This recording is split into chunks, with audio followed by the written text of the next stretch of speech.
Dr. Daniel D. Lee is the Assistant Provost for Fuller's Center for Asian American Theology and Ministry, and also the Assistant Pastor, Professor of Theology and Asian American Ministry. Serving in various leadership roles since 2010, he has been the key force behind the Center and the Asian American Initiative before that.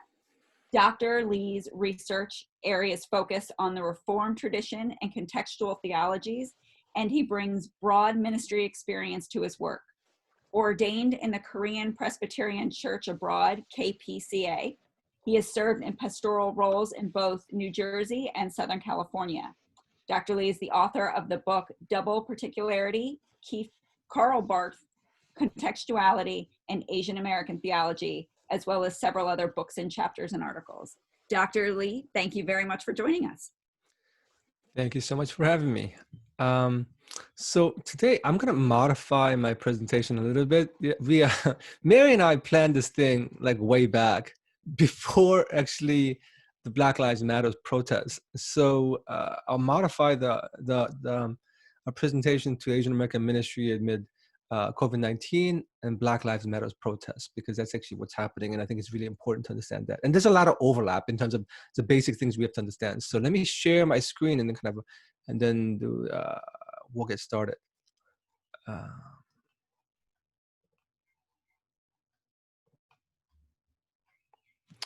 All right, so it's my pleasure to be here. Let me, and like I said, the presentation was modified to address Black Lives Matter protests as well from an Asian American perspective. I think this is where I'm seeing a lot of different responses from Asian Americans, but often they're not informed, whether it be COVID-19 or Black Lives Matter. So I think that's basically one of the things I'm trying to do here in this presentation. And it's just a little snapshot of what kind of stuff we do and what kind of resources the Asian American Center has. Here, there you go.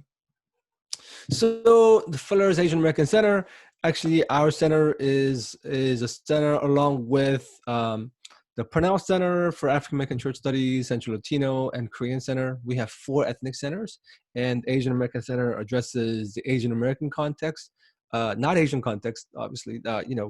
That's important context, but we don't address that. We address the 150 years of Asian American history and diversity of Asian American ethnicities, as you see a picture here, whether it be South Asian, Southeast Asian, and East Asian as well. So we cover all that stuff. If you want to kind of find out more about our center, you can actually go to fuller.edu AAC, or we actually have a podcast that you can actually listen to that kind of gives us a picture. There's a lot of resources over there, and for a lot of alums, I know, because our center is only this is our 5th year starting, so we're finishing up the 4th. So a lot of people who've graduated, before, they didn't really get a chance to, enjoy all the benefits of our research and resources. So the podcast is actually one way of kind of getting some of that. Now, Asian Americans have been at Fuller since 1960s. And we've had, different people trying to start up different centers. But the last 12 years that I've been at Fuller working on this center, developing it, we were finally able to kind of establish. So we're the youngest center, even though Asian Americans have been here for a long time. I think generally how I would describe what we do is to help people proclaim the gospel to every corner of our being.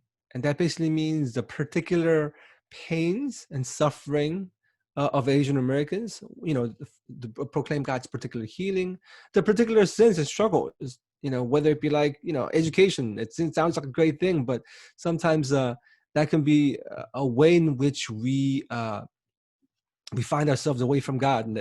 And so in a kind of a hidden way that I think some people don't realize the fact that sometimes Asian American workaholism can be a really destructive thing. So particular transformation that we have, and then a particular calling. What are the gifts that Asian Americans bring? So that way of talking about it kind of says, look, how does the gospel meet us? How does God meet us in particular experience that we have as Asian Americans? And that's basically what the center does. We research, we equip, and we resource um, the Asian American church. Uh, and it's because we believe that God is a God of the covenant. The fact that God actually has covenant uh, with a particular people in history, right? So in particular time and space, God cares about that, and God meets people at that spaces. God is a God of creation, where, incarnation, resurrection. God cares about our bodies, and our bodies will be included in our salvation. And God is a God of kingdom. The fact that when the statement Jesus is Lord is an inherently political statement. The gospel actually is proclaimed all aspects of our lives, including political, social, economic spheres as well. So, trying to understand, I guess, the Asian American experience under COVID-19, along with all the health dangers and warnings and just concerns that we have, there's been a rise of Asian American racism, and actually that's still going on. Now, the Asian American Center addresses different things. Obviously, we talk about how do we understand church, how do we proclaim the gospel, how do we articulate grace better. There's so many things that we talk about, but we also cover race as well, right? So, and this is an aspect where I think a lot of Asian Americans are not as equipped, because we don't actually learn about race often from education. Like even in my class at Fuller, my class on Asian American identity ministry and Asian American theology, and we have another class on Asian American pastoral ministry as well. In all those classes, most Asian Americans know their immediate experience, but they're not educated in their Asian American experience. So actually, often people actually know more about Black experience than Asian American experience, because it's just not included, right? So this is happening with Asian racism, and there's been a lot of responses, and actually it's still happening, right? Even though I just recently read about this elderly gentleman in LA area who was in a bus, and they got beat up, right? Because people, he's Korean, but he got beat up because they said people said didn't want the Chinese virus. So along with the government, along with president talking about the Chinese virus, this is actually like aggravated and going on, right? And actually, and there's a whole site listing out how many Asian Americans are kind of experiencing anti-Asian racism. Along with that, of course, what's happening is all the Black Lives Matter protests, and Asian Americans are speaking up, but they're also trying to make some sense of what's happening. Given that, I think it's understanding this Asian American racialized experience that people don't understand. Like, we're not educated on this stuff, and often when there's a race discussion, Asian Americans are kind of absent. Like, we're excluded to some degree, and also we don't really know how to talk about it because we're not educated in this thing. I think the reason for this is that we have Asian American history is kind of erased altogether. It's invisible. We don't learn about it in our secondary education, primary education. Like my kids go to attend Temple City, because I live in Temple City, a little bit east of Pasadena. And St. Gabriel Valley, if you're not familiar with it, it's actually a majority Asian. Like, there's a lot of Asian Americans here, right? My kids' elementary school, high school, intermediate school, they're all majority Asian American. Teachers are, I think, majority Asian Americans as well, but the curriculum is not. The curriculum almost addresses nothing about Asian Americans. Even those kids and teachers, they don't actually talk about Asian Americans. They don't even know when Asian American, API Heritage Month is, right? Which is May. So there's just a whole erased or invisible history. And therefore, we don't know how to locate ourselves, because everybody thinks that we're just recent immigrants. We don't actually think that we have history, even though we have 150 years of it. I don't know if you've been paying attention to all the media that's happening, but there's a PBS special called Asian Americans, 5-part series. I'm not sure. I know during all of May it was free access on PBS, but it gives us just a snapshot. Just a little bit, like 5 hours is still just a little bit, right, of Asian American history and kind of how to locate ourselves and all the hidden history about the fact that Asian Americans have been here participating and everything else. So I think understanding anti-Asian racism, one of the best way of thinking about it is this idea of model minority. I'm sure a lot of you have heard about it. It's this idea of the fact that Asian Americans are economically and academically just excelling, right? But what I think people don't realize is the fact that modern minority myth, right? The idea of the fact that we're super smart, we're um, in some ways so compliant and everything else. There's actually a flip side to that, right? Because this idea, there's a historical idea called yellow peril, which basically means that Asian Americans bring disease and to some degree we're a danger to society, right? This idea of danger to society, when you go back to history, like to characters like Fu Manchu, which was actually a famous novel and a movie. It talked about Fu Manchu being super educated as an arch villain, right? As an arch villain. I think Iron Man talks about the character as well. There's like a Fu Manchu character in Iron Man. So the recent movie that came, I mean, the character, a Marvel character, Iron Man. I think it's like Iron Man 3 or something. So this idea of yellow parent, modern minority kind of goes back and forth. For example, a couple of years ago, there was a Chinese scientist who was accused of espionage, like just randomly, right? And it turned out that there was actually no justification for that. So this idea of yellow parent, modern minority goes back and forth. And sometimes you'll realize the fact that, wait a minute, like we're basically invisible because as modern minority, we're basically like invisible.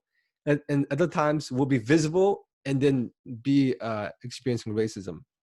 So this idea of modern minority and the history of yellow peril is probably one of the most helpful things to understand what's happening in under COVID-19 with anti-Asian racism. And once again, because we have no education for so often Asian Americans, we just don't understand what's happening. It's like so random. And a lot of younger Asian Americans, especially people who are living in metropolitan areas, because I think almost like 90% of Asian Americans live in like metropolitan areas. We just feel like, well, there is no racism. But when in fact, there's all this racism below the surface. I think another concept that we kind of teach in the Asian American Center is this idea of black and white binary. Black and white binary paradigm is this idea of the fact that in order to understand the racialized world that we live in, there's actually black and white, and there's kind of everything in between. Now, I think what we're seeing in the black and white binary, when we're thinking about it, is that one scholar talks about blackness as a fulcrum of white supremacy. The fact that black lives were how white supremacy was defined and how it continues on. That's one of the reasons why black experience is so exceptional in terms of the fact that is a particular way in which racism is defined by whiteness or white supremacy or white normativity kind of falls upon black people, right? And that's actually really, really important. It continues on. But the other side of black and white binary is the fact that here's white, here's black, and everybody kind of fits in the middle, Asians, right, as well. And it's all kind of a spectrum of suffering. And people talk about kind of a oppression Olympics or kind of spectrum suffering.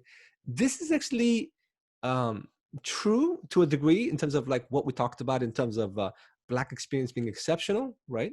But it's actually not complete, right?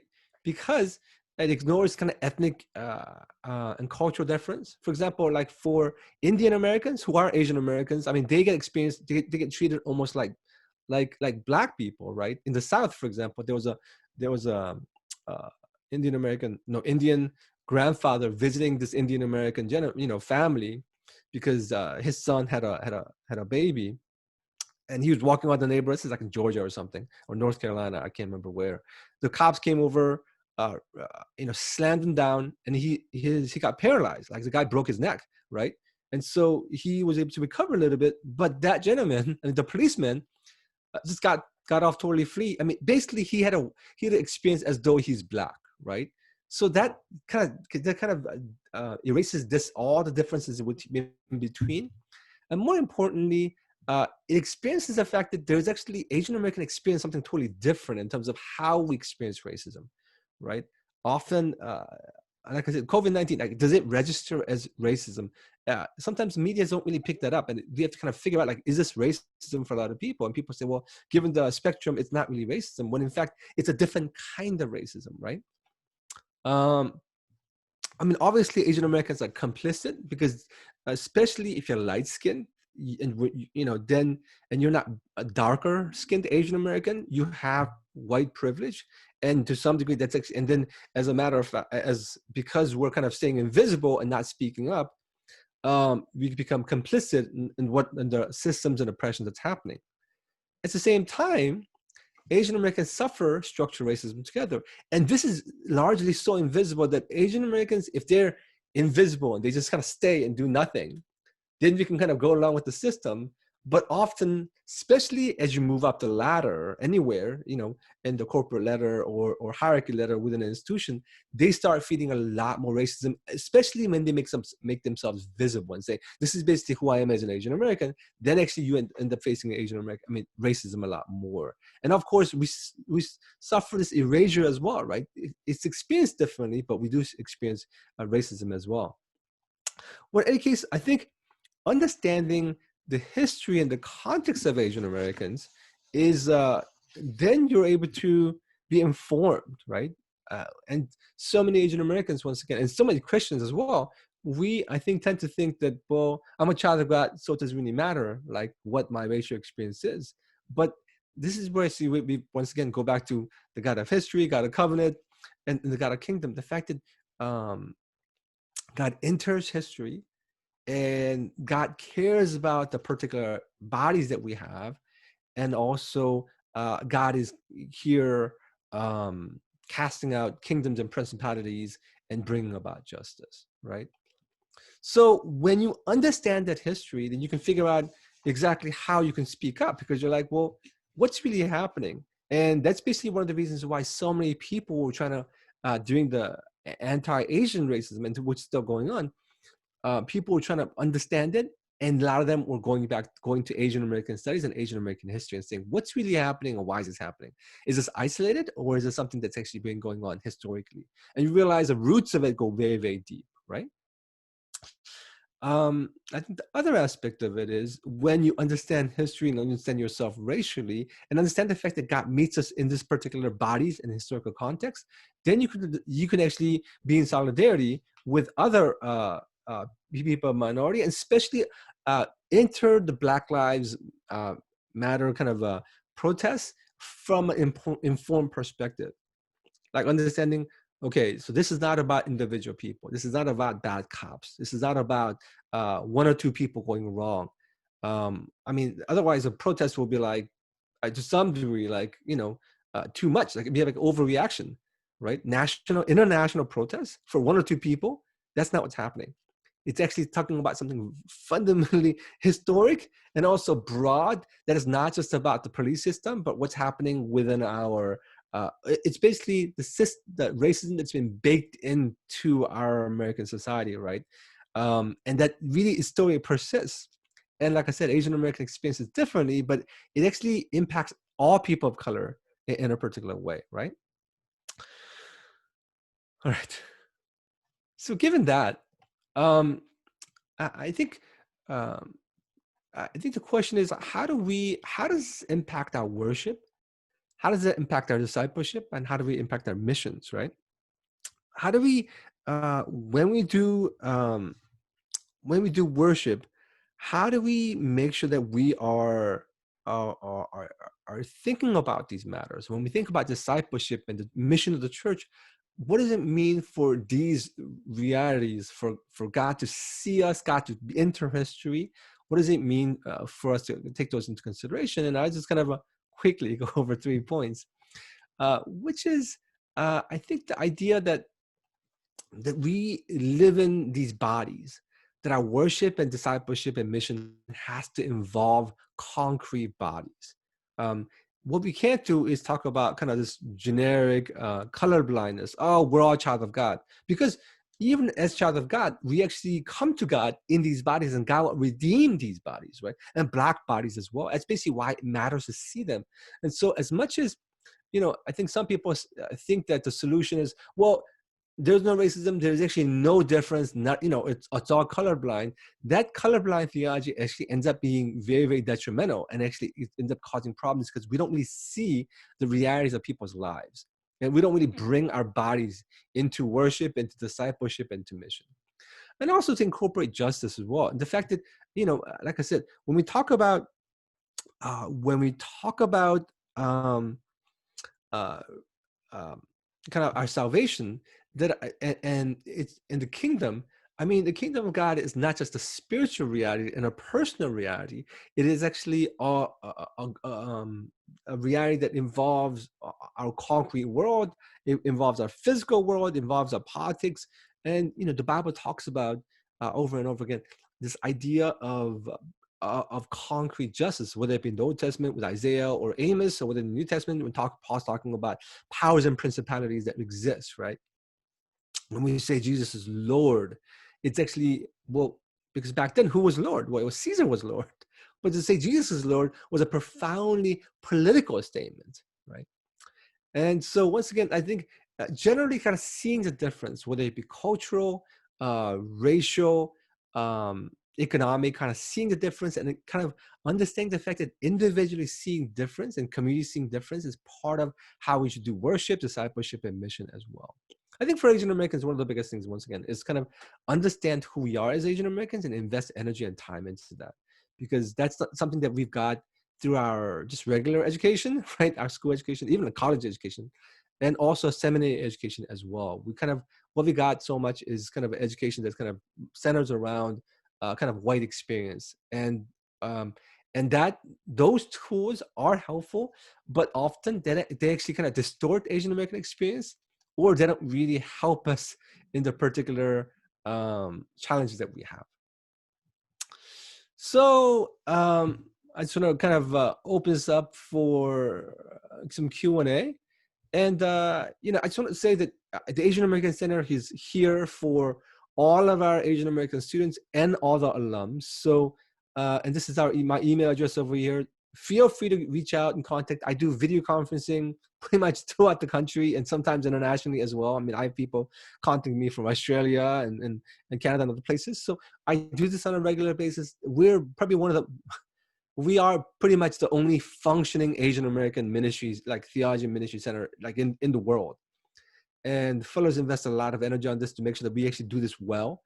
I'm connected to Asian American studies and Asian American psychology. So we do this interdisciplinary research. So just wanted to make sure that we're here to support all of you.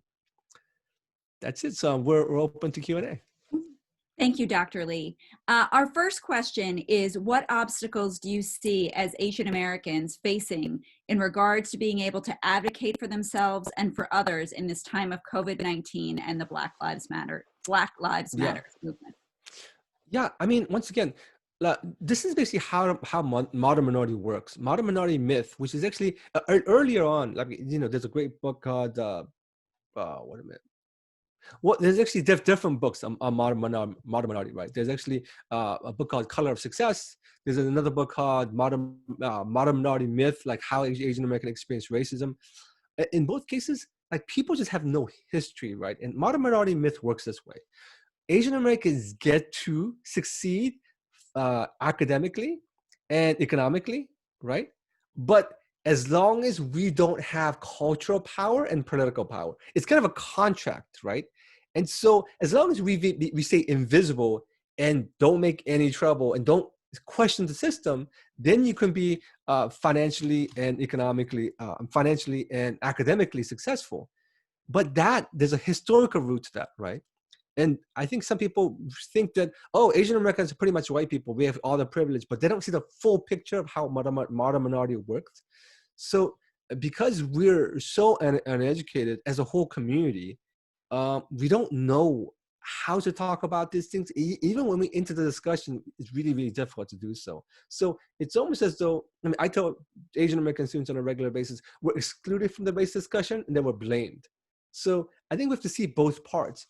There's actually kind of our own complicity and guilt that we have to own, but also the fact that we're on a regular basis just erased. So we have to address that problem. We can't be like, oh, we can't think that we're like white people, which is actually often what's happening.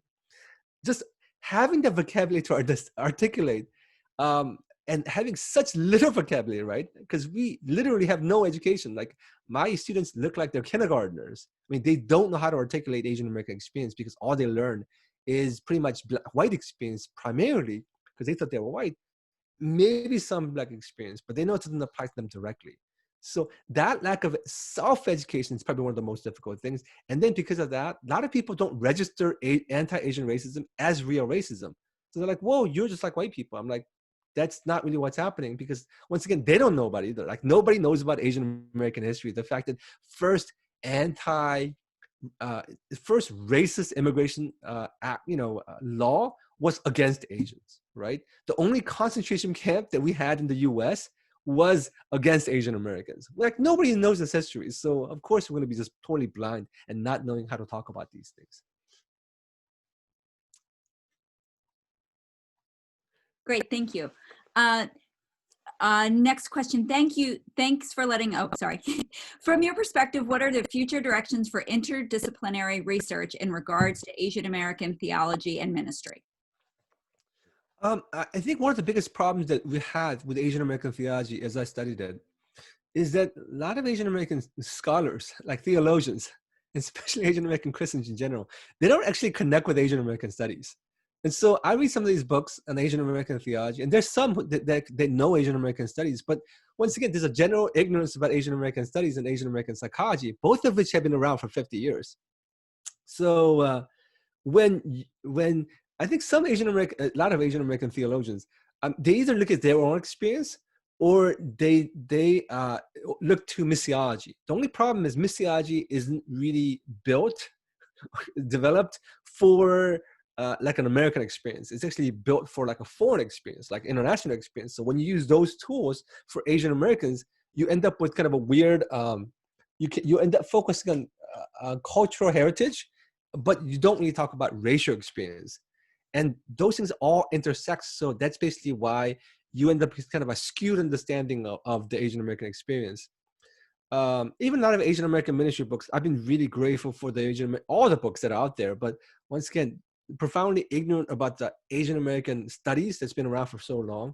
And so that connection, right, of connecting Asian American studies, Asian American, and if you email me, I can give you kind of the primary text for the books that people should read. It's not just the popular books; they're actually technical books, things that articles and books that people should read. But those aren't that popular. Like unless you do Asian American studies, you won't know them. And even if you did Asian American studies, you won't know which ones are the ones. Because I get a lot of students who actually have Asian American studies background, and still for them, they take our classes and they're like, "This is so helpful," because they don't know which aspect of Asian American studies they're trying to connect with.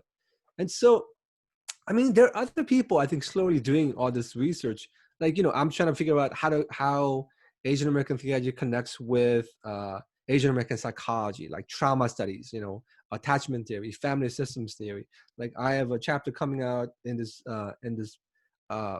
compilation volume on pneumatology and the theology of the Holy Spirit. And I kind of draw in a lot of psychology when I propose my version of Asian American doctrine of the Holy Spirit. So I think it's slowly happening, but we just, there's this huge divide and a lot of people just don't understand or know or take time to study Asian American studies or psychology.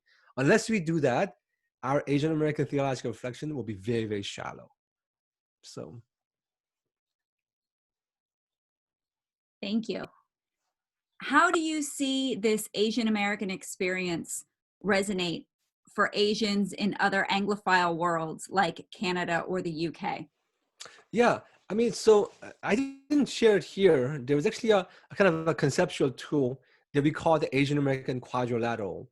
And that's literally what we teach people, because if you understand that, you can understand a lot. And I couldn't cover all the stuff here, which basically means Asian experience around the world can be distinguished, especially Asian American experience can be distinguished by Asian heritage, whatever that may be. Like, what we generally consider to be Asian values, like Asian heritage, migration, right? For people who are around the world, whether it be in UK or whether it be in Australia. And it's basically why a lot of we have a couple of Australian, Asian students, they come and say, oh, this is really helpful because, Asian Australian studies isn't really that developed. So they look at Asian American studies and say what applies because there's a migration experience of them coming to US.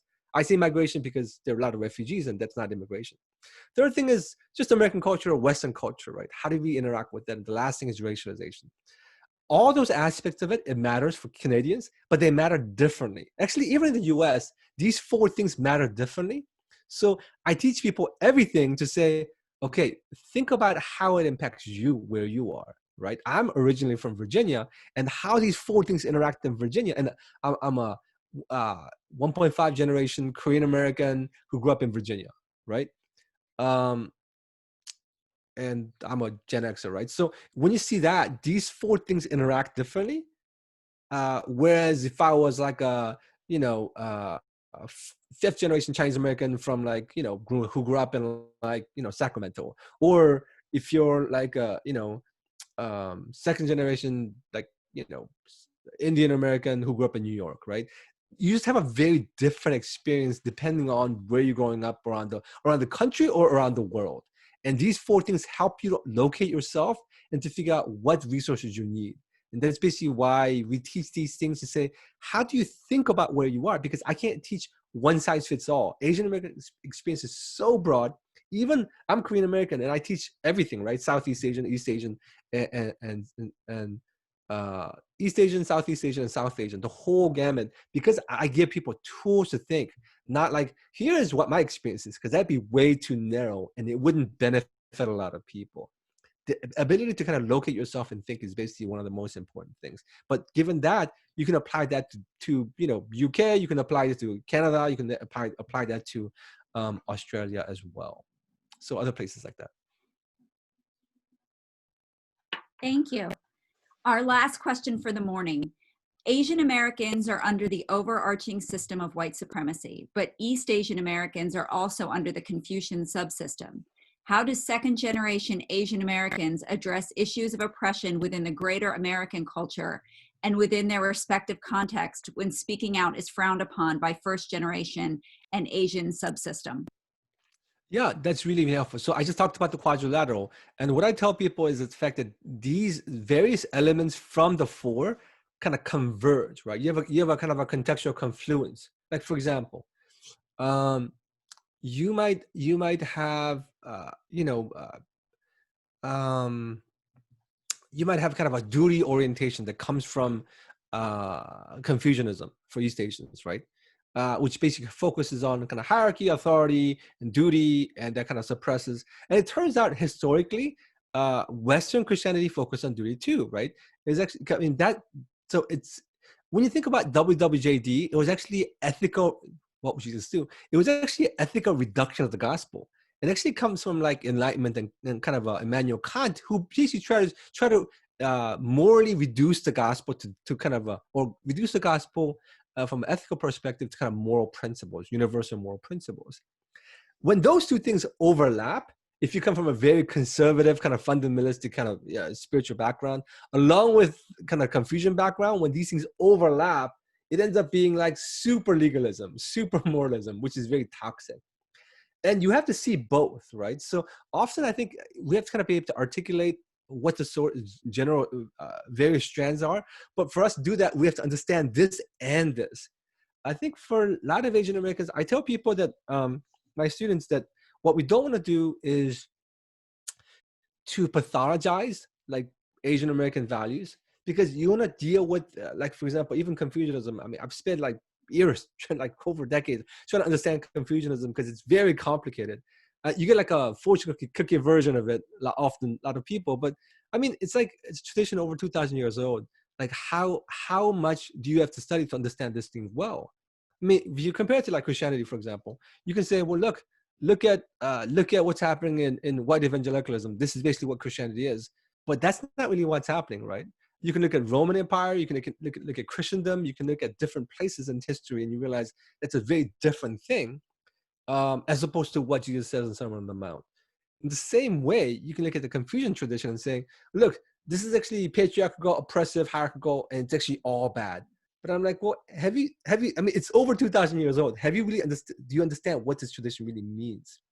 I think when we understand those elements of it, then we can critique certain aspects of it, or critique it more precisely and say, well, there are these idealistic elements that actually can be helpful and positive, but it doesn't come off that way because our experience and the immediate experience ends up being very negative. So how do we not pathologize, being like just negative about everything? And how do we not idealize and say, oh, well, no, if you understand it correctly, everything is perfect.